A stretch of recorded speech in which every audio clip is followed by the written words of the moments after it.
कौन जला रहा बिहार, ये बड़ा सवाल है, क्योंकि मुख्य साजिशकर्ता अभी तक पकड़े नहीं गए हैं और साजिश किसने की है इसको लेकर तहकीकात की जा रही है। मुख्यमंत्री नीतीश कुमार ने हाई लेवल मीटिंग बुलाई है और सख्त निर्देश प्रशासन को दिए हैं कि जल्द से जल्द उपद्रवियों को चिन्हित किया जाए, उन्हें पकड़ा जाए। सीएम नीतीश ने यह भी ऐलान किया है कि मृतकों के परिजनों को 5 लाख रुपए की आर्थिक मदद दी जाएगी, मुआवजा दिया जाएगा। मुख्यमंत्री ने समीक्षा बैठक की है, अधिकारियों के साथ मुख्यमंत्री ने चर्चा की है, कानून व्यवस्था को लेकर चर्चा की गई है और कहा कि बिहार में हिंसक घटनाओं को बर्दाश्त नहीं किया जाएगा। बिहार की शांति को लेकर मुख्यमंत्री संजीदा हो गए हैं और उन्होंने बैठक बुलाई है। अधिकारियों को सख्त निर्देश दिए हैं कि उपद्रवियों को चिन्हित किया जाए, जो लोग अफवाह फैला रहे हैं उनके खिलाफ भी कठोर कार्रवाई की जाए, उपद्रवियों की पहचान करके उन पर सख्त एक्शन हो। मुख्यमंत्री नीतीश कुमार एक्शन मोड में आ गए हैं और बिहार में कानून व्यवस्था को लेकर जो सवाल उठ रहे हैं उसका जवाब देते हुए मुख्यमंत्री ने मीटिंग बुलाई है और अधिकारियों को सख्त निर्देश दिए हैं कि बिहार में इस तरह की घटनाएं बर्दाश्त नहीं की जाएंगी। सवाल ये कि आखिर बिहार को कौन जला रहा है, हिंसा की आग में बिहार बार बार क्यों झुलस रहा है। रामनवमी के बाद भी कई बार हिंसक घटनाएं हो चुकी हैं। बिहार में आखिर ये नफरत की आग कौन भड़का रहा है। सियासत इस मामले पर चल रही है, लेकिन आम जनता घबराई हुई है। पलायन की भी खबरें, जिसको लेकर केंद्रीय गृहमंत्री ने भी राज्यपाल से चर्चा की है। साथ ही गिरिराज सिंह ने भी सवाल उठाए हैं और मुख्यमंत्री से पूछा है कि जब उनके क्षेत्र में इतनी बड़ी घटनाएं हो जाती हैं, मुख्यमंत्री को ये नहीं मालूम कि कौन साजिश कर रहा है, तो मुख्यमंत्री रहने का फायदा क्या है। मुख्यमंत्री से इस्तीफे की भी मांग की है गिरिराज सिंह ने और कहा है कि नीतीश कुमार जो अपने आप को सुशासन बाबू कहते हैं, आखिर कानून व्यवस्था को लेकर जवाब क्यों नहीं दे रहे, इधर उधर की साजिश की बात क्यों कर रहे हैं। मुख्यमंत्री को इस्तीफा देना चाहिए। पटना से सहयोगी शक्ति सिंह हमारे साथ लाइव जुड़ रहे हैं। शक्ति, अभी क्या हालात बने हुए, क्योंकि कई इलाकों में हिंसक घटनाएं रामनवमी के बाद भी हुई हैं और इंटरनेट सेवाएं भी बंद कर दी गई, स्कूल कॉलेज भी बंद हैं। अभी क्या हालात है, क्या अपडेट है?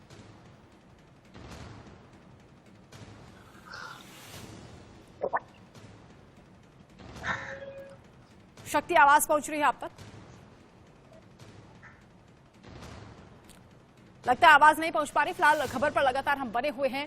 हिंसा की आग में बिहार बार बार झुलस रहा है। आखिर बिहार की शांति को कौन भंग करना चाहता है, ये बड़ा सवाल है। कौन साजिश करता है, क्योंकि मुख्यमंत्री इस घटना को लेकर बेहद संजीदा हो गए हैं। मुख्यमंत्री ने हाई लेवल मीटिंग भी बुलाई है। साथ ही जो लोग हिंसा में मारे गए हैं उनके परिजनों के लिए 5 लाख आर्थिक मदद का ऐलान भी उन्होंने किया है, मुआवजे की राशि का ऐलान उन्होंने किया है। साथ ही उपद्रवियों की पहचान करके सख्त एक्शन की बात भी मुख्यमंत्री ने कही है। अधिकारियों को उन्होंने मीटिंग में बुलाकर सख्त निर्देश दिए हैं कि उपद्रवियों की पहचान करें, उनके खिलाफ एक्शन लें। साथ ही जो लोग अफवाह फैला रहे हैं उनके खिलाफ भी सख्त कार्रवाई हो, अफवाह फैलाने वालों पर नजर रखी जाए। बिहार में कानून व्यवस्था किस तरह से बिगड़ी है उसको लेकर सवाल मुख्यमंत्री से पूछे जा रहे हैं, क्योंकि गृह मंत्रालय खुद उनके पास है। ऐसे में उनकी जिम्मेदारी बनती है कि हालात को जल्द से जल्द सामान्य किया जाए।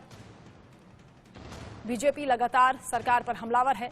नीतीश बाबू से सरकार पूछे जा रहे हैं सवाल कि आखिर उनकी सरकार के दौरान, जो कि खुद को सुशासन बाबू कहते हैं, आखिर क्यों इस तरह की घटनाएं हो रही हैं। पश्चिम बंगाल के पैटर्न पर क्यों बिहार में घटनाएं हुई। और सवाल बीजेपी नेताओं ने यह भी पूछा कि क्या बिहार को पश्चिम बंगाल बनाना चाहते हैं मुख्यमंत्री। गिरिराज सिंह ने उनके इस्तीफे की भी मांग कर दी है। तो वहीं केंद्रीय गृह मंत्री अमित शाह ने राज्यपाल राजेंद्र अर्लेकर से भी बातचीत की है और कानून व्यवस्था को लेकर मंथन किया है।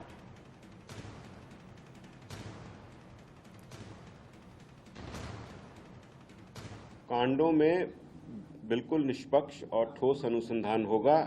जहां जहां भी ऐसी कोई व्यक्ति इससे पीछे अगर हैं, उनको एक्सपोज करके कानून के दायरे में लाया जाएगा। तो रामनवमी के अवसर पर हर वर्ष कुछ अतिरिक्त बल, केंद्रीय बल मांग किए जाते हैं। उसी के तहत इस बार भी कुछ मांग किए गए हैं और ये घटना के बाद भी हमने कुछ कल रात्रि में भी मांग की थी। उसमें हमको 4 कंपनी और बल मिला है देर रात्रि में, जो आज दिन में पहुंच गया है। सुबह में जो सासाराम जाना था, महान सम्राट अशोक की जन्म जयंती के निमित्त एक बहुत बड़ा सम्मेलन रखा था, मगर दुर्भाग्यपूर्ण स्थिति हुई। सासाराम में लोग मारे जा रहे हैं, गोलियां चल रही है, टीयर गैस छूट रहे हैं। मैं वहां नहीं जा पाया। मैं सासाराम की जनता का यहीं से क्षमा मांगना चाहता हूं। और मैं कहना चाहता हूं, मैं सासाराम जरूर आऊंगा।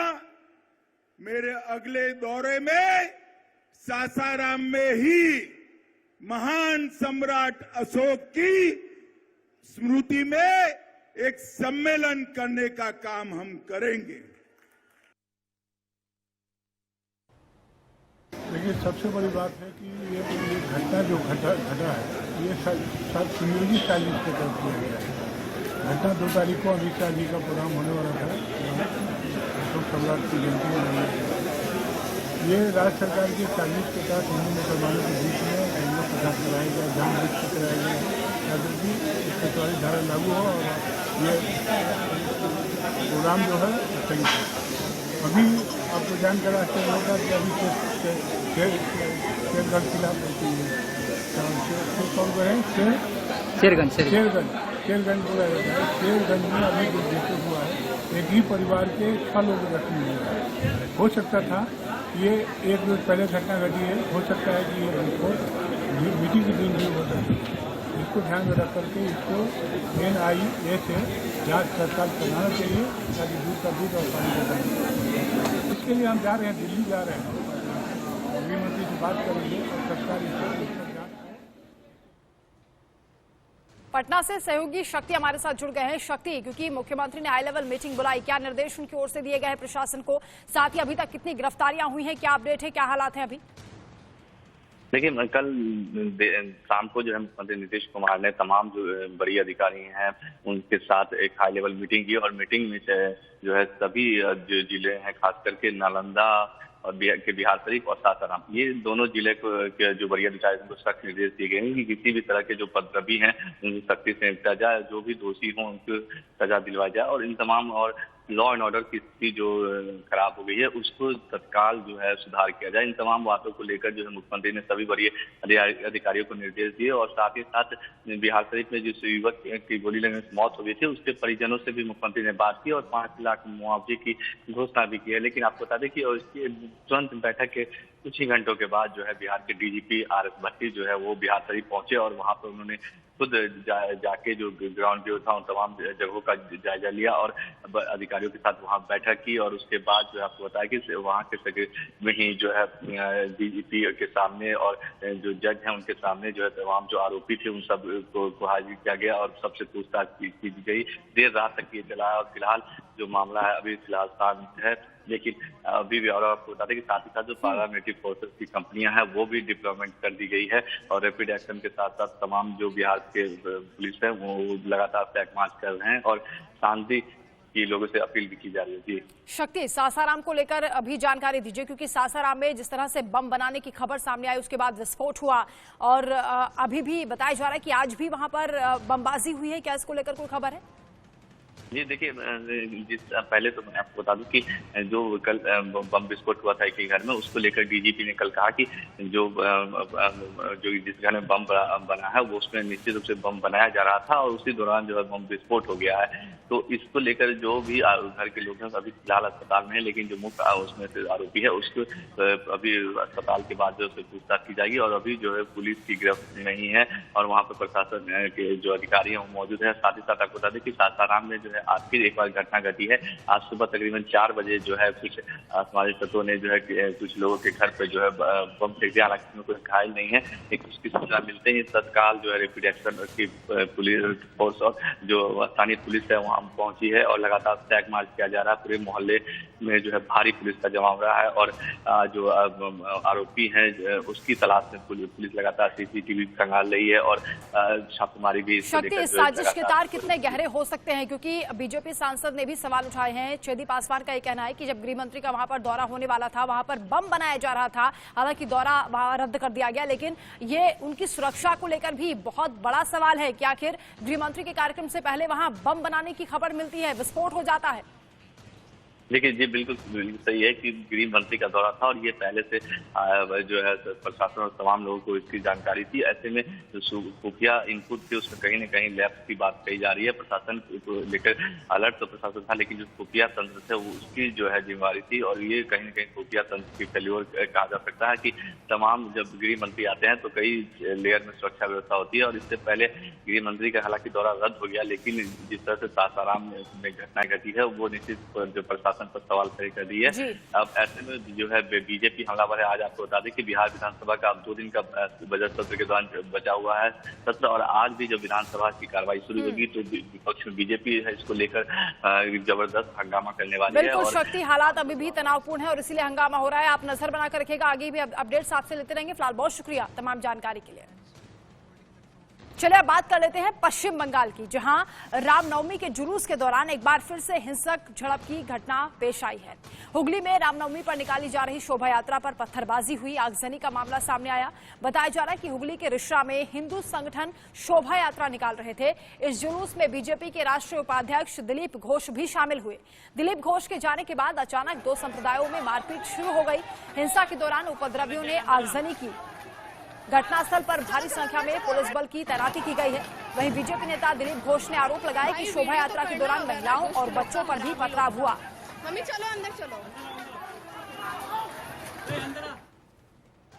देखिए, इतनी लंबी शोभा यात्रा, पूरा टाउन घूम रहा है, हजारों लोग हैं, बच्चे हैं, महिलाएं हैं, उनके ऊपर अचानक पथरावबाजी होती है।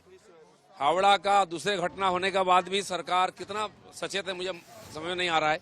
तो पूरा समाज को जो अस्त व्यस्त किया जा रहा है, प्रोवोक किया जा रहा है, इसका अगर प्रतिक्रिया हो तो इसका जिम्मेदार कौन होगा? ममता बनर्जी केवल राजनीति देखती हैं, नहीं तो आज ये होने की कोई संभावना ही नहीं था। पुलिस अगर पहले से और नजर रखता है जहां गड़बड़ होता है, जो लोग गड़बड़ करते हैं, तो ये घटना नहीं होती। पत्थरबाजी हुई, गाड़ी तोड़ा जा रहा है, लेकिन जो बच्चे और महिलाएं हमारे साथ आए थे उनके ऊपर क्या होगा? वो स्टैम्पेड हो जाएंगे, भाग दौड़ हो रही। पुलिस हमारे ऊपर टीयर गैस फेंक रहा है। कौन है? मुस्लिम मोहल्ला है, यहाँ से पत्थर आ रहा है, पुलिस जानते हुए घटना हो रही है और हमको भगाया जा रहा है। बम का आवाज आया, पुलिस ने भी टीयर गैस फेंका, तो सब मिलाकर के एक मसाकार स्थिति है। हम देखते हैं कहां तक हो। हम यहाँ खड़े हैं, बहुत सारे लोग इधर उधर बिखरे हुए हैं, उनको भी घर पहुंचाना है। खबर पर ज्यादा अपडेट के साथ रानिक दत्ता हमारे साथ जुड़ गए हैं। रानिक, अभी क्या स्थिति बनी हुई है, क्योंकि कई जगह पर हिंसक झड़प हुई और उसके बाद मुख्यमंत्री को लेकर भी सवाल उठाए गए। मुख्यमंत्री ने भी निर्देश दिए हैं कि सख्त से सख्त कार्रवाई की जाए। कितनी गिरफ्तारियां हुई हैं अभी तक?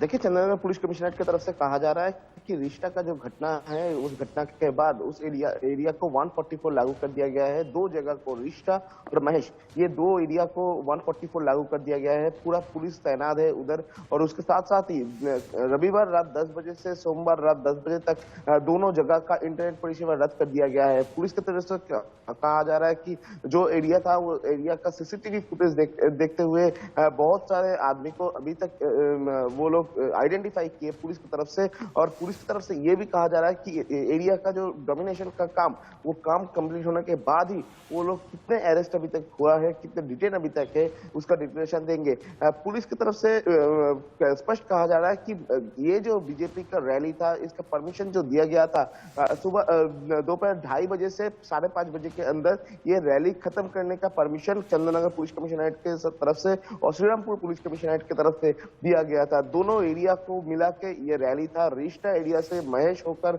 ये रैली जाने वाले थे। और इसी घटना में पुलिस भी उधर मौजूद थे, रैली को सपोर्ट भी कर रहे थे पुलिस, ट्रैफिक भी उधर मौजूद थे। मगर ये जो रैली जब रेजिडेंशियल एरिया से गुजर रहे थे, उसी टाइम में ये स्टोन प्लेटिंग का घटना घटा। पुलिस जब उनको रोकने के लिए गए, पुलिस को भी पीटा गया है, पुलिस के ऊपर भी आक्रमण हुआ है। जिस घटना में रिश्ता पुलिस स्टेशन का जो ऑफिसर इंचार्ज है पियाली विश्वास, उनको भी बुरी तरीके से घायल हुए हैं, उनको हॉस्पिटलाइज करना पड़ा है। और उसके साथ साथ ही बीजेपी का जो खानापुर का MLA है विमान विश्वास, उनको भी हॉस्पिटलाइज किया गया है, उनको भी बुरी तरीके तरीके से चोट लगा है, पत्थर फेंका गया था उनके सर पे। और जैसे कि बीजेपी की तरफ से क्लेम किया जा रहा है कि ये प्री प्लान किया हुआ साजिश है। जैसे कि हावड़ा में देखा गया था, शिवपुर एरिया में 2 दिन से चला ये घटना। उसके बाद हुगली में जब बीजेपी की तरफ से ये रैली किया गया था, उसी टाइम में घर के ऊपर से पत्थर फेंकने लगे और लाठी से आक्रमण करने लगे। और इसी वजह से बीजेपी का कहना है कि प्री प्लान प्लानिंग है। इस घटना को लेकर कल ममता बनर्जी के साथ गवर्नर के बातचीत भी हुआ, करीब 15 मिनट तक बात की है गवर्नर के साथ मुख्यमंत्री। उसके बाद ही गवर्नर की तरफ से स्टेट बोला गया है कि इस घटना में शामिल हर एक को सजा मिलेगा।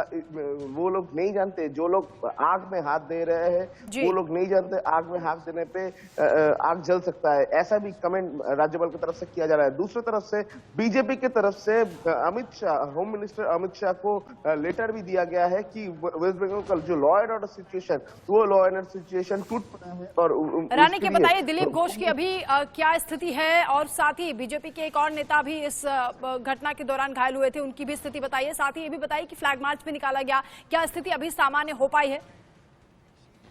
देखिए, बीजेपी की तरफ से जो कहा जा रहा है कि दिलीप घोष अभी ठीक है, दिलीप घोष घर में है। और मगर बीजेपी का दूसरा जो एमएलए था, खानाकुल एरिया का जो एमएलए विमान विश्वास, वो जब उधर गए थे दिलीप घोष के साथ ही रैली में मौजूद थे, उनके ऊपर सर में चोट लगा है, सर के ऊपर पत्थर फेंका गया था, उनको हॉस्पिटलाइज किया गया है। उनका तबीयत अभी भी खराब है और सिचुएशन कंट्रोल में नहीं है। डॉक्टर लोग उनको ट्रीटमेंट कर रहे हैं। दूसरी तरफ देखा जाए तो चंदननगर पुलिस कमिश्नरेट की तरफ से श्रीरामपुर, हुगली, हावड़ा, ये तीनों जगह से हेल्प मांगा गया है। चंदननगर पुलिस कमिश्नरेट में बहुत सारे पुलिस पोस्ट भी किया गया है, रैपिड एक्शन फोर्स को भी बुलाया गया है। उस एरिया का डोमिनेशन का काम कल रात से ही पुलिस कर रहे हैं। और देख रहे हैं कि ऋषा और महेश, ये जो 2 एरिया का बात सामने आ रहा है, जिस 2 एरिया में ये घटना सबसे ज्यादा हुआ था, उस 2 एरिया का जो गली गली है, मोहल्ला है, उस मोहल्ला को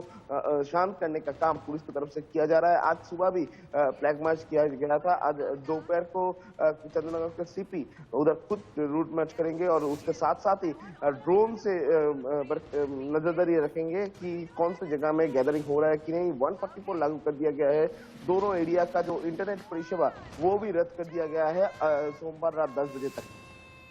दिलीप घोष ने यह भी आरोप लगाया कि पुलिस की मौजूदगी में ही जुलूस पर हमला हुआ, जिसमें कुछ महिलाओं पर भी हमला किया गया, जिसमें बच्चे भी शामिल थे। एकदम देखिए, बीजेपी की तरफ से, दिलीप घोष की तरफ से बार बार से एक ही क्लेम किया जा रहा है कि जो घटना घटा था वो घटना पुलिस के सामने ही घटा था, क्योंकि ये जो रैली निकले थे, ये रैली का परमिशन भी दिया गया था।